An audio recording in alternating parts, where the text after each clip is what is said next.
वो उन खूबसूरत लेडी में से एक थी जो मानो तकदीर की गलती से लड़कों के परिवार में पैदा हो गई। उसके पास ना तो देने के लिए कोई दहेज था और ना ही कोई उम्मीद कि उसकी शादी किसी अच्छे या अमीर लड़के से हो सके। आखिरकार उसकी शादी एक क्लर्क से हुई जो कि बोर्ड ऑफ एजुकेशन ऑफिस में एक छोटे से क्लर्क के तौर पर काम करता है। वो सिंपल होने की वजह से बहुत दुखी रहती और अक्सर उन अमीरी ख्यालों में खोई रहती कि काश मेरे पास एक अच्छा सा घर होता, पहनने के लिए ढेर सारे कपड़े होते और खाने के लिए ढेर सारे लजीज खाने बनाए जाते। लेकिन जब वो अपने अपार्टमेंट की गरीबी, टूटे फूटे दीवारों और घिसी पिटी कुर्सियों को देखती तो मायूस हो जाती और गुस्से से बोलती, आखिर मैं गरीब परिवार में क्यों पैदा हो गई हूँ।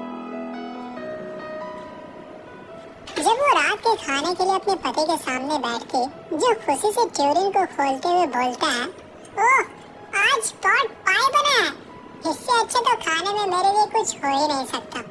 वहीं दूसरी तरफ मटिल्डा जो अपने ही ख्यालों में खोई रहती, काश चमकती हुई चांदी की प्लेटों में अलग अलग तरह के डिलीशियस फूड होते, सच में खाने में तो मजा ही आ जाता। हालांकि उसके पास ये सब कुछ भी नहीं है, यहाँ तक कि फ्रॉक और ज्वेलरी भी नहीं, लेकिन फिर भी वो उन्हीं चीजों से प्यार करती है। उसकी एक अमीर दोस्त है, कॉन्वेंट की एक स्कूलमेट, जिसके पास वो जाना पसंद नहीं करती है क्योंकि जब वो वहाँ से वापस आती है तो उसे बहुत तकलीफ होती है और सारा दिन मायूस होकर रोती रहती। एक शाम उसका पति हाथ में बड़ा एनवेलप लेकर खुशी खुशी वापस आया। हे मटिल्डा, यहाँ तुम्हारे लिए कुछ है मेरे पास। इसे देखकर तो मटिल्डा काफी खुश हो गई होगी। क्या लगता है तुम्हें? हाँ, मैं इस कार्ड का क्या करूँगी? नहीं, मुझे लगा कि तुम इसे देखकर खुश हो जाओगी क्योंकि तुम कभी बाहर जाती नहीं हो और वैसे भी अपॉर्चुनिटी सारे एम्प्लॉयज के लिए नहीं है, बहुत कम लोगों को ही ये मिला है। और मैंने ये सुना है कि पार्टी में काफी बड़े बड़े लोग आ रहे हैं, तो मेरे ख्याल से तुम्हें चलना चाहिए। तुम्हें क्या लगता है? अच्छा ठीक है, अगर मैं वहाँ जाऊँगी तो क्या पहन कर जाऊँगी? बोलो। क्यों? जब हम मूवी देखने के लिए जाते हैं तो तुम जो ड्रेस पहनती हो वो तो तुम पे बहुत अच्छा लगता है।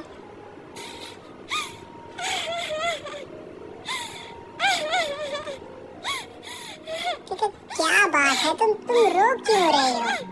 कुछ नहीं, मेरे पास पहनने के लिए एक भी अच्छी ड्रेस नहीं है, तो मैं क्या पहन कर जाऊंगी पार्टी में? इससे अच्छा तो तुम ये कार्ड किसी कॉलीग को जाकर दे दो जो इस पार्टी के लिए फिट बैठती हो। अच्छा ठीक है, तो मुझे बताओ कि एक अच्छी ड्रेस कितने में आ जाएगी जो सिंपल और खूबसूरत हो, जिसे तुम पहनकर कोई भी ओकेजन में जा सकती हो। अगर मैं ज्यादा बोलूंगी तो हो सकता है ये मना कर दे, लेकिन अगर कम बोलती हूँ तो उतने में ड्रेस आएगा ही नहीं। मैं एग्जैक्टली तो नहीं बता सकती, लेकिन मुझे ऐसा लगता है कि 400 फ्रैंक में हो जाना चाहिए। वो थोड़ा दुखी हो गया क्योंकि उसने गन खरीदने के लिए ही इतने पैसे बचाए थे ताकि वो अगले गर्मियों में कुछ शिकार पार्टियों में शामिल हो सके अपने कुछ दोस्तों के साथ जो कि संडे को लाख शूट करने गए थे। लेकिन फिर भी उसने कहा, ठीक है मैं तुम्हें 400 फ्रैंक दूंगा, हाँ लेकिन एक प्रीटी ड्रेस को ही खरीदना। जैसे जैसे इवेंट का दिन करीब आ रहा था तो इसे लेकर मैडम लोएजेल काफी नर्वस थी। हालांकि उसकी ड्रेस लगभग रेडी थी। एक शाम उसके पति ने उससे कहा, तुम्हें क्या हुआ है? तुम 2-3 दिन से अजीब हरकतें क्यों कर रही हो? अगर कोई प्रॉब्लम है तो तुम मुझे बता सकती हो। नहीं, कुछ नहीं, बस ऐसा ही। ठीक है, बता दे दो। वो मेरे पास पहनने के लिए कोई ज्वेलरी नहीं है। मैं सिर्फ ड्रेस पहनकर पार्टी में जाऊंगी तो सब लोग मुझे गरीब समझेंगे। हाँ तो तुम नेचुरल फ्लावर्स लगा सकती हो, इस मौसम में काफी अच्छे दिखते हैं। नहीं, मैं फ्लावर नहीं लगा सकती, वहाँ उतनी सारी औरतों के सामने इंसल्ट नहीं होना मुझे। ओह शिट, हम लोग कितने इडियट हैं। तुम अपनी दोस्त मैडम फॉरेस्टियर से तो कुछ दिनों के लिए ज्वेलरी मांग ही सकती हो।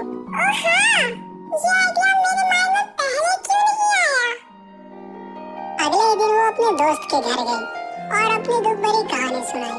ये सब सुनकर मैडम फॉरेस्टर अपने अलमारी से एक बड़ा ज्वेलरी बॉक्स निकाल कर लाई और उसके सामने रख दी। ओह माय डियर, इसमें से जो भी पसंद आ जाए वो तुम ले सकती हो। वो मिरर के सामने खड़ी होकर बहुत सारे गहने ट्राई करती है, जैसे कि ब्रासलेट्स, मोतियों का हार, फिर सोने का एक वेंसन क्रॉस और बहुत ही अच्छे कारीगरी के गहने, लेकिन उसे कुछ भी पसंद नहीं आता। सुनो, तुम्हारे पास कोई और ज्वेलरी नहीं है? हाँ, मेरे पास और भी ज्वेलरी है। ऐसा करो तुम खुद ही देख लो, मुझे नहीं मालूम कि तुम्हारी पसंद क्या है। वो खोज ही रही थी कि अचानक उसे ब्लैक सैटिन बॉक्स में एक बहुत ही शानदार डायमंड नेकलेस मिला। उसे बाहर निकालते समय उसके हाथ कांपने लगे, लेकिन फिर भी वो उसे अपने गले से लगा ली और खुश हो गई। फिर वो हिचकिचाते हुए बोली, क्या मैं इसे कुछ दिनों के लिए ले सकती हूँ? या ऑफ कोर्स, तुम इसे लेकर जा सकती हो। इसमें पूछने जैसा क्या है? ओह मेरी प्यारी दोस्त, तुम कितनी अच्छी हो। ठीक है, अब मैं चलती हूँ।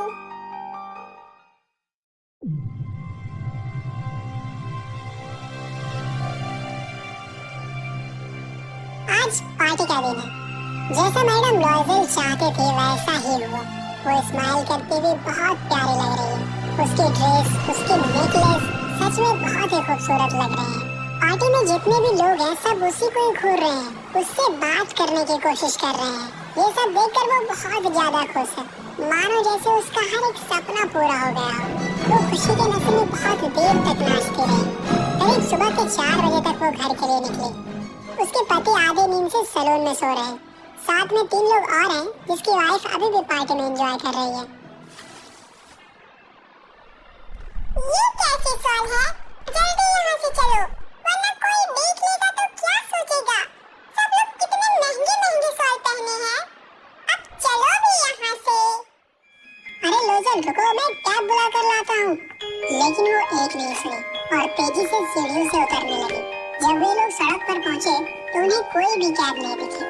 अचानक दूर में उन्हें एक कोचमैन दिखा। हे कोचमैन! लेकिन कोई फायदा नहीं।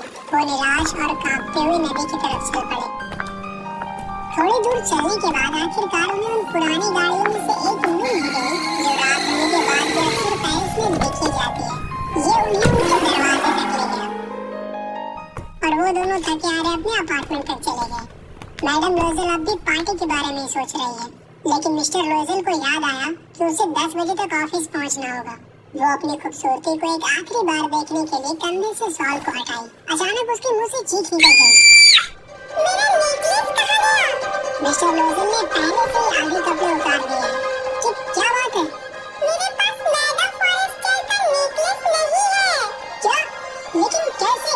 ये बिल्कुल भी पॉसिबल नहीं है। अच्छा ठीक है, तुम मुझे अपना ड्रेस दिखाओ, पॉकेट चेक करो। नेकलेस तो कहीं भी नहीं है।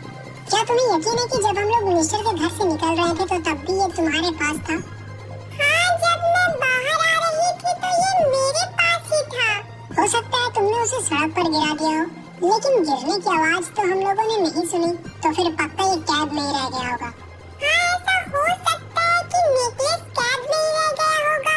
क्या तुमने उसका नंबर लिया था और तुमने ध्यान दिया कि वो क्या था? नहीं। Oh shit. अच्छा ठीक है, मैं कपड़े पहन कर जाता हूँ। लेकिन कहाँ? अरे वहीं जिस रास्ते से हम लोग पैदल चलकर आए हैं, शायद वहाँ मिल सकता है। इतना बोलकर वो चला गया। मैडम लोजेल अपनी इवनिंग गाउन में रही। उसमें बेड पर भी जाने की हिम्मत नहीं बची। करीब 7 बजे मिस्टर लोजेल वापस लौट आया। उसे वो नेकलेस कहीं नहीं मिला। फिर वो पुलिस स्टेशन में जाकर कंप्लेंट लिखवाता है, कैब ऑफिसेज में जाकर चेक करता है, यहाँ तक कि न्यूज़पेपर में एड्स भी लगवा देता है कि जो भी इसे खोज कर लाएगा उसे इनाम दिया जाएगा। इधर मैडम लोजेल परेशान होकर पूरा दिन इंतजार करती रही कि नेकलेस मिलेगा या नहीं। शाम को लोजेल वापस आया। उसका फेस पीला पड़ गया क्योंकि उसे नेकलेस के बारे में कुछ नहीं मालूम चला। एक काम करो, तुम अपने फ्रेंड को एक लेटर लिखो कि नेकलेस का क्लैश पे टूट गया है। उसे ठीक करवाने में कुछ वक्त और लग जाएंगे और जैसे ही ये सही हो जाता है तो मैं आपको वापस कर दूंगी। इससे क्या है कि हम लोगों को कुछ वक्त और मिल जाएगा। ठीक है, मैं ऐसा ही करती हूँ। एक हफ्ते के लास्ट तक दोनों की सारी उम्मीदें खो गई। मिस्टर लोजेल अब इतनी टेंशन में रहने लगे कि वो अपने एज से 5 साल बड़े दिखने लगे। आखिरकार दोनों ने आपस में डिस्कशन किया कि हमें नेकलेस को रिप्लेस करना होगा।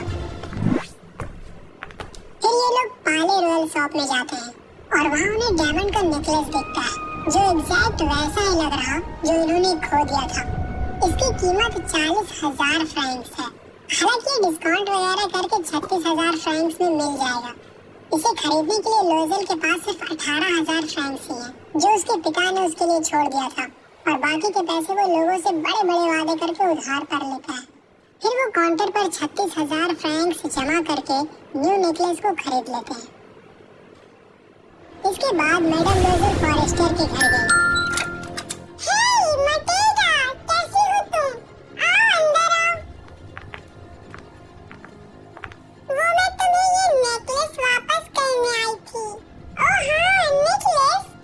लेकिन तुम्हें इसे जल्दी ही वापस लौटा देना चाहिए था, क्योंकि मुझे इसकी जरूरत पड़ सकती थी। मुझे डर है कि अगर मैडम फॉरेस्टर बॉक्स को ओपन करती है तो उसे सब मालूम हो जाएगा।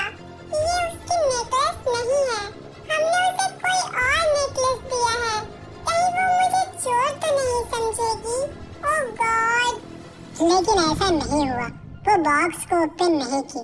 अब मैडम लोजेल समझ गई कि जितना अपने पास हो उससे ज्यादा खर्च करके शौक को पूरा नहीं करना चाहिए।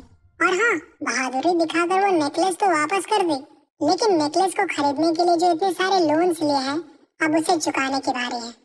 लोन्स को चुकाने के लिए सबसे पहले वो नौकरानी को काम से निकाल दी, फिर अपना घर बदल ली और एक छोटे से किराए के घर में रहने लगी।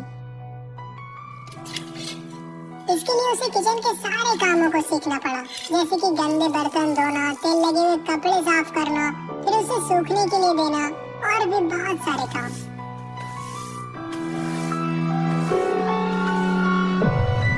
वो हर सुबह कूड़ा फेंकने के लिए जाती और जब भी पानी लाती तो हर थोड़ी दूर चलने के बाद रुक कर सांस लेती।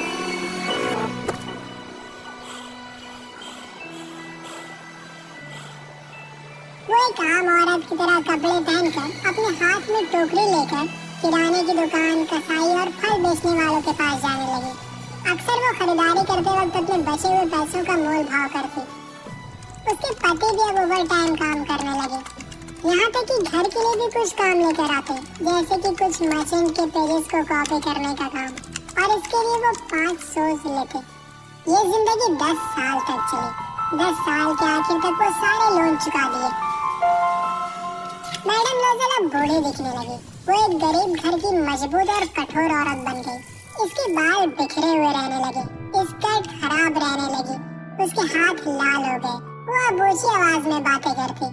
अगर कभी फ्लोर को साफ करना हो तो वो पानी की बड़ी बाल्टी से ही उसे धो दिया करती। कभी कभी जब उसका पति ऑफिस में होता था तो वो खिड़की के सामने बैठ जाती और उन पुराने दिनों के बारे में सोचती, उस पार्टी के बारे में जहाँ वो कितनी खूबसूरत और खुश लग रही थी। कैसा होता अगर इससे वो नेकलेस ना खोया होता। सच में जिंदगी में कितने बदलाव आते हैं, किसे पता कि एक छोटी सी चीज किसी को आबाद या बर्बाद कर सकती है।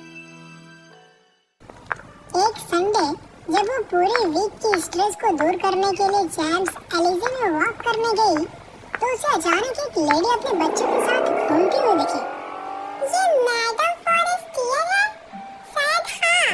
ये अभी भी कितनी यंग और प्रीटी दिखती है। क्या मुझे उससे बात करनी चाहिए? हाँ बेशक। और जब मैंने उसे नेकलेस वापस कर ही दिया है तो शर्म किस बात की? Good morning Jain. उसके दोस्त ने उसे नहीं पहचाना और वो हैरान हो गई कि एक आम औरत ऐसा क्यों बोल रही है जैसे कि ये मुझे बहुत पहले से जानती हो। वो हकलाते हुए बोली, लेकिन मैडम मुझे